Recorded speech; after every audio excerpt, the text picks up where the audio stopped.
माथे पर टीका, आंखों में सूरमा, काली कुर्ती के साथ गले में गमछा। यह पहचान थी 20 साल की उम्र में बने उज्जैन के कुख्यात गैंगस्टर दुर्लभ कश्यप की, जिसे अपराध की दुनिया के लोग कोहिनूर के नाम से भी बुलाते थे। ये मासूम सा दिखने वाला चेहरा कैसे अपराध की दुनिया की तरफ बढ़ चला और छोटी सी उम्र में ही अपनी जिंदगी से हाथ धो बैठा, हम जानेंगे आज की अपनी इस वीडियो में। नमस्कार दोस्तों, स्वागत है आपका क्राइम डॉट्स में।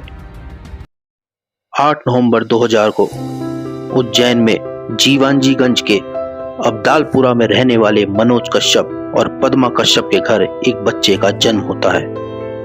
क्योंकि यह खुशी उनके घर काफी लंबे समय और बहुत मिन्नतों के बाद आई थी और वो ये मानते थे कि उनका बेटा आगे चलकर कुछ हटकर करेगा और उनका और अपना नाम खूब रोशन करेगा, इसलिए वो अपने बच्चे का नाम दुर्लभ रखते हैं। पर मनोज और पद्मा को ये मालूम नहीं था कि यह नाम ख्याति तो बहुत पाएगा, मगर किसी अच्छे काम में नहीं बल्कि आपराधिक दुनिया में। दुर्लभ की पढ़ाई में कोई रुचि नहीं थी। 8वीं क्लास तक पहुंचते पहुंचते उसके मन में एक डॉन बनने की इच्छा पनपने लगी थी। इसी के चलते दुर्लभ न सिर्फ अपने उम्र के लड़कों की लड़ाइयों के बल्कि अपने से बड़े लड़कों की लड़ाइयों के बीच में भी कूद जाया करता था। धीरे धीरे उसके नाम का दबदबा बढ़ने लगा। वो 8वीं 9वीं क्लास का स्टूडेंट होकर भी 11वीं 12वीं क्लास के लड़कों के झगड़ों को सुलझाने लगा।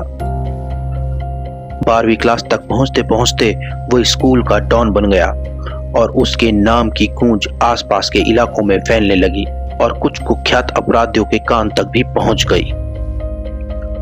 स्कूल के बाद दुर्लभ गुरुचरण और मुकेश जैसे कुख्यात अपराधियों के संपर्क में आता है और वो लोग दुर्लभ के जोश को और हवा देकर उसे पूरी तरह आपराधिक दुनिया की दलदल में खींच लेते हैं।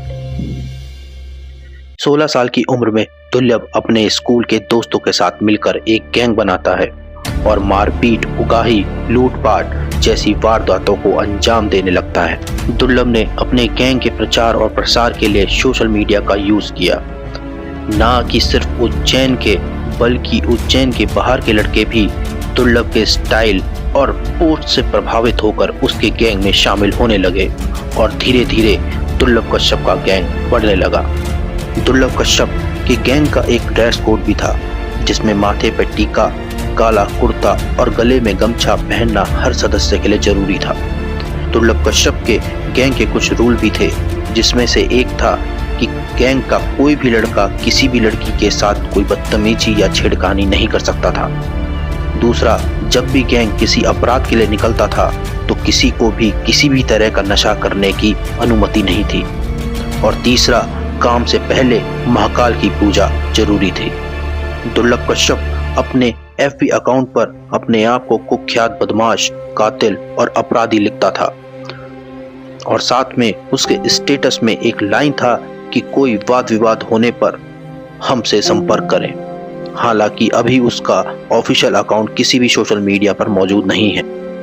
उज्जैन में कम उम्र के युवाओं के बीच दुर्लभ की लोकप्रियता बढ़ने लगी और धीरे धीरे करके उसके गैंग में 100 से भी ज्यादा लोग जुड़ गए, जिसमें से अधिकतर नाबालिग थे। ऐसे ही धीरे धीरे करके दुर्लभ उज्जैन शहर में बड़ी बड़ी वारदातों को अंजाम देकर आतंक फैलाने लगता है। एक 18 साल के लड़के के नाम से उज्जैन के छोटे से लेकर बड़े बड़े बिजनेसमैन तक थर थर कांपने लगे थे, जिसकी वजह से उसके कई दुश्मन भी बन गए थे। उज्जैन में उस समय IPS सचिन अतुलकर SP हुआ करते थे। उन्होंने शहर में बढ़ते अपराध को रोकने के लिए एक हिस्ट्री शीटर लिस्ट जारी की, जिसमें दुर्लभ कश्यप और उसके गैंग के लोगों के भी नाम थे। 2018 में एक ऑपरेशन के दौरान दुर्लभ कश्यप और उसकी गैंग के 23 साथियों को गिरफ्तार किया। उन सभी को गिरफ्तार करके जेल में डाल दिया गया, लेकिन नाबालिग होने की वजह से दुर्लभ और उसके कुछ साथियों को बाल सुधार केंद्र में भेज दिया गया। SP सचिन अतुलकर दुर्लभ से मिलने जेल पहुंचे और दुर्लभ को देख उसे चेतावनी के तौर पर कहा कि तू जेल में रहेगा तो जिंदा रहेगा, तूने अपनी उम्र से ज्यादा दुश्मन बना लिए हैं। तो पलटकर दुर्लभ कश्यप एसपी सचिन अतुलकर से कहता है कि हम गुंडे हैं साहब, हमारे जनाजे अक्सर जवानी में ही उठते हैं। दुर्लभ करीब 1.5 साल तक जेल में रहा और 2020 में कोविड के चलते उसे रिहा कर दिया गया। कोविड की वजह से हुए लॉकडाउन का समय वो इंदौर में बिताता है और जैसे ही लॉकडाउन खत्म होता है वो अपनी मां के पास वापस उज्जैन आ जाता है। 6 सितंबर 2020 को दुर्लभ अपने दोस्तों के साथ घर पर पार्टी करता है और रात को 1 बजे रफीगंज के हारपुर वाली गली में एक चाय की दुकान पर चाय पीने जाता है। थोड़ी देर बाद वहां का लोकल गुंडा शहनवाज और उसकी गैंग के कुछ लोग वहां आ जाते हैं। दुर्लभ और शहनवाज गैंग के बीच कहासुनी शुरू हो जाती है और तैश में आकर दुर्लभ शहनवाज पर गोली चला देता है। गोली शहनवाज की गर्दन पर लगती है और वो वहीं गिर जाता है। यह देख शहनवाज गैंग के लोग दुर्लभ को घेर लेते हैं और उस पर हमला कर देते हैं। इस गैंगवार में हारते हुए देख दुर्लभ कश्यप के 5 साथी उसे छोड़कर भाग जाते हैं। दुर्लभ कश्यप को उस गैंगवार में चाकुओं से 34 बार गोदा गया था, जिसका परिणाम यह हुआ कि अपराध की दुनिया में नाम कमाने की चाहत रखने वाले दुर्लभ कश्यप को 7 सितंबर 2020 में महज 20 साल की उम्र में अपने जीवन से हाथ धोना पड़ा। दुर्लभ कश्यप अपनी मौत का जिम्मेदार खुद ही था। वो कम उम्र में ऐसे रास्ते पर चल पड़ा था जहां से वापस लौटना उसके लिए मुश्किल था। उसने ना सिर्फ कम उम्र में अपराध की जगत में पांव रखा, बल्कि अपनी उम्र से ज्यादा दुश्मन भी बना लिए और शहनवाज उन्हीं दुश्मनों में से एक था।